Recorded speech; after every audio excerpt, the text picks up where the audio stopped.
Yeah, so thank you so much for inviting me to be here. It's a real honour, and thank you to Inge for her brilliant presentation about the Brazelton approach and sort of laying the foundations for my presentation about the midwife's role in facilitating those early connections. I just wanted to mention that an episode a couple of weeks ago by Stephanie Michaelides and Professor Helen Ball called How Babies Sleep. I think that these two episodes will kind of link up really beautifully. So if you didn't listen or watch that one, then I'd really recommend kind of going back and then catching up on that one. And hopefully that I can build on some of what was said in that presentation. So starting to think about what the midwife's role is within facilitating early connections. So we know that midwives have a really clear role in public health, health promotion, health protection, and we're required to have a really good understanding and knowledge of health and social inequalities, as well as the impact of social determinants of health on public health and well-being. We must also promote and support parent and newborn mental health, positive attachment, relationship building, and the transition to parenthood and early child development as well. And we're required to have knowledge and understanding of psychological, behavioural, and cognitive factors impacting on those. And all of that comes directly from the standards of proficiency for midwives from the NMC. So this is all really, really within our remit.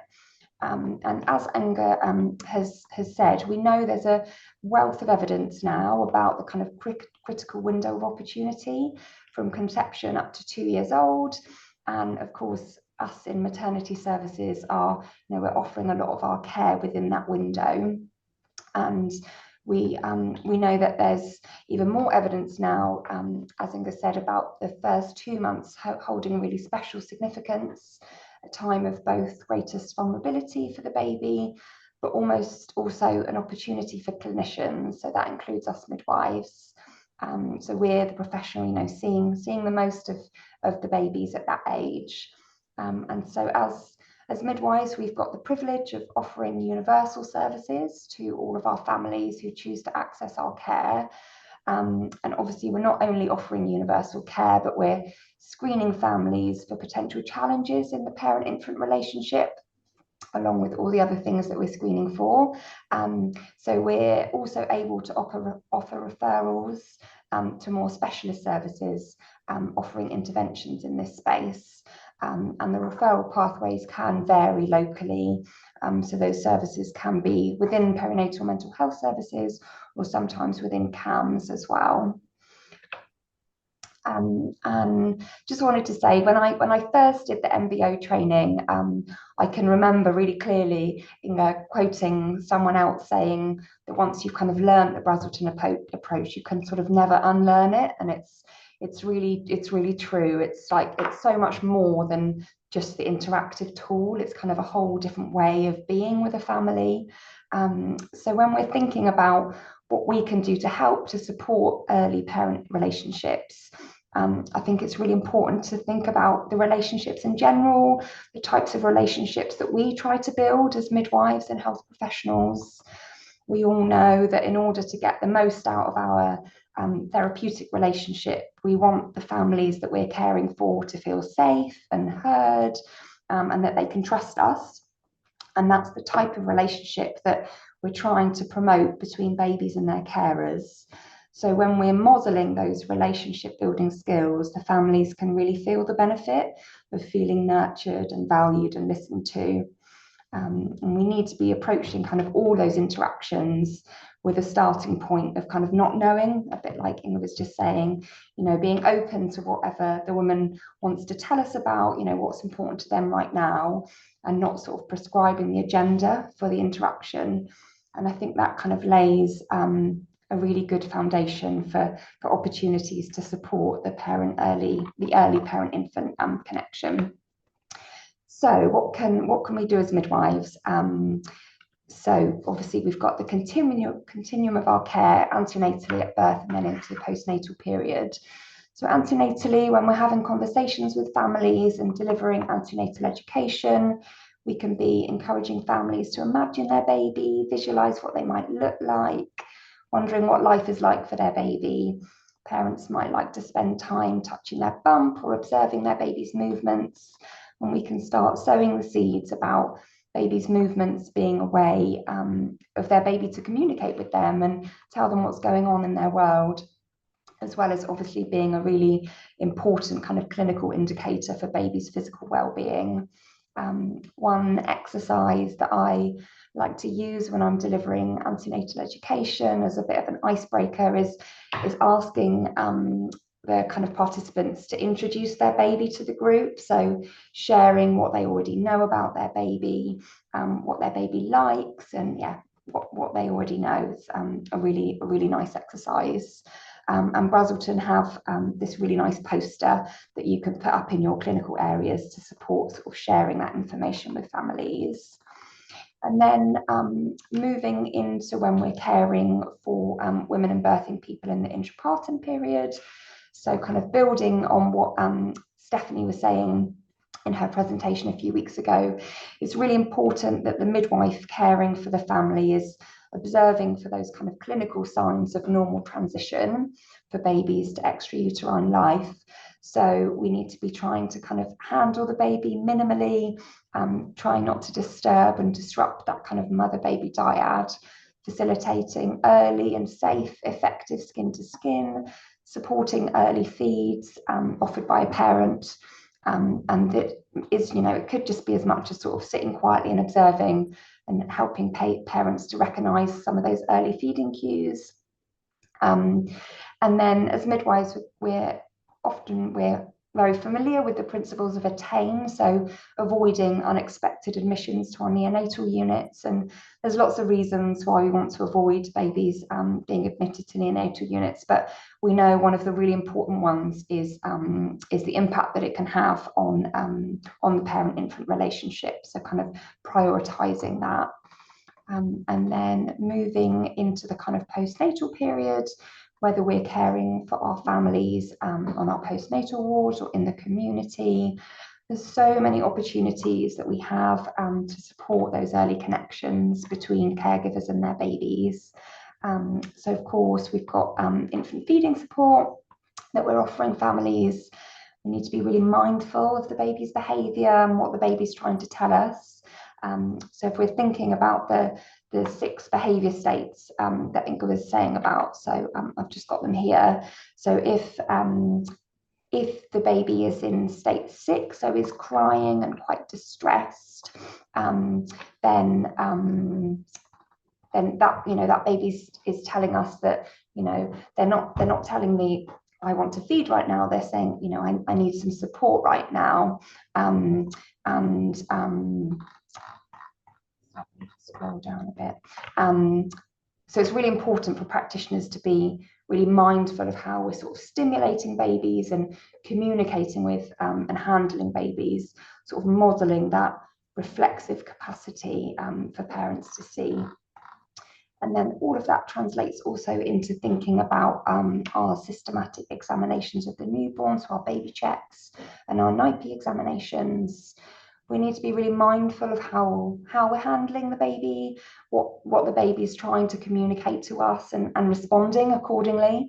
So kind of we're advocating for parents to be offering empathetic, responsive and sensitive care. So we need to be modelling that behaviour in our care too. So if the baby is telling us, I'm finding this really difficult to cope with right now, unless it's a really urgent task that we're providing, we need to be thinking about what reasonable adjustments can we make for that baby? How can we support that baby to be able to co-regulate themselves a little better and transition back down to kind of a lower behavioural state? So does the baby like to suck? Does the baby respond well to sort of physical containment or being returned to the midline? Can we keep the baby warmer or less exposed? So by being mindful of all of those things when we're caring for babies, we're helping parents to attune to their baby's needs as well. So overall, it makes the task less stressful for the baby, but also it might really help the response that the baby gets in the future from their caregivers. I think something that's really key, as Inge said as well, is just taking the time to sort of slow down and watch and observe babies and wonder what's going on in their little worlds. For us, we might be handling the dozenth baby of the day, so it can feel quite routine, and our minds might wander a little bit. But for this family, you kind of handling their baby is a really big deal, and their baby is totally unique, and trying not to view it as kind of a clinical observation, but as an opportunity to show a little window into the baby's world, and by helping to display the baby's incredible capacity to communicate, we can help sort of attune parents to their babies at the same time. And then thinking about supporting parents in their transition to parenthood, and helping them sort of reflect on their relationship with their baby. So the Department of Health and Social Care have come up with this practitioner's guide to conversations around parent-infant relationships. And for us midwives, I think the key is firstly kind of normalizing these conversations, conveying that it's a really important topic and it's worthy of conversation, and that we're talking to all families about it. It's not that we've identified a problem and that's why we need to discuss it with them. And then also trying to take a really strength-based approach. So, what's going well, what does the baby enjoy and like, but also identifying those areas, those kind of vulnerabilities, and where the baby might need some support and how the parents can offer that. And then often these conversations kind of are happening in the context of responsive infant feeding, which, of course is really, really important, but it's also important to recognise significance of the relationship for the baby's whole world, not just how they're fed. And sometimes it's a big adjustment for parents, shifting from having a baby that they imagined to the baby that they have in front of them. And this can be really challenging if there's some incongruence there, and it's not quite as they expect. So kind of linking back to Professor Helen Ball's thoughts a few weeks ago about sort of our cultural expectations of babies' behaviours and capabilities, the notion of kind of good babies, and this sort of sentiment that we can influence the behaviour of a baby and the nature of babies. But the Brazelton approach kind of really flips that on its head and encourages us to see the sort of amazing uniqueness of all babies and what capacity they have, kind of what they bring to the table and what they bring to the relationship, how they're able to socialise and communicate with us right from birth.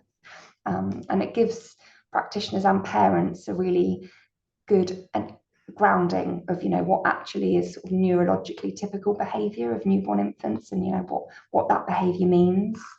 One of my most memorable MBOs was with a woman who was experiencing quite significant perinatal mental health illness, and she had quite a poorly baby on the ward with an infection, and she was finding it very sort of tricky to cope on the wards. And at the start of our interaction, she described her baby to me as needy and clingy. But sort of throughout the MBO, we reframed some of those behaviours she was identifying as problems, as actually areas that she was able to support her baby with, and by offering that emotional warmth and close contact, she was able to support her baby, and it left her feeling that there was nothing wrong with her baby, and actually what an amazing gift that she was giving to her baby by responding to her baby so well. It left her feeling really empowered and confident. And then thinking now more a little bit about babies whose relationship with their carers might be a little bit more vulnerable for a number of reasons. So in maternity, we are providing care for lots of babies that are clinically vulnerable. So they could be on our wards or on transitional care wards. So it could be babies with infection or small babies experiencing withdrawal. So we know that these babies' nervous systems may be either a little less mature, or they might be facing kind of other factors that are impacting on their sort of neurobehaviour and stimulation thresholds. It might be that they're very sleepy and difficult to wake, or very fractious and difficult to soothe. But in my experience, kind of explaining to parents, why their baby might be having those challenges and finding things difficult. For example, a baby being particularly sensitive when they're going through withdrawal, can really help to understand what life is like for their baby and kind of hold their baby in mind a little better. And it offers them the opportunity to kind of learn how to safely support their babies with those challenges that they're facing. And then, of course, we've got the babies who are too unwell to be cared for on our maternity wards. So they're going to be facing some of those clinical challenges that we mentioned, but also getting to spend less time with their caregivers. It might be that they're in an incubator or having respiratory support. So that can be really challenging for parents to feel like they're getting to know their baby. So as midwives, we need to be making sure that we're communicating well with our neonatal colleagues, ensuring that we're doing everything we can to support that early parent-infant relationship. So, getting parents down to NICU as soon as they can, and offering some flexibility in our maternity care in hospital and the community to sort of maximise the time that they're able to spend together with their babies.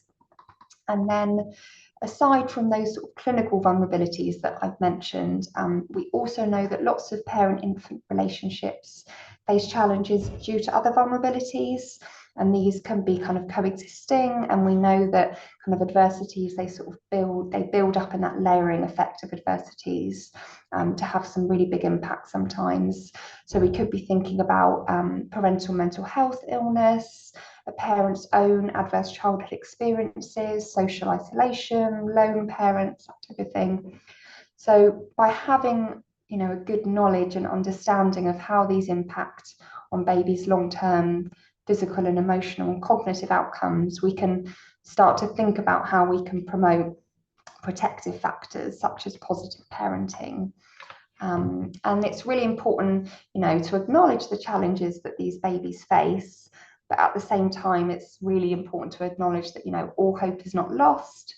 Evidence shows that protective factors mean that children can go on to thrive, even when they're facing increased vulnerabilities and experiencing adversity, and especially when offering early intervention to kind of ameliorate the impact of those risk factors.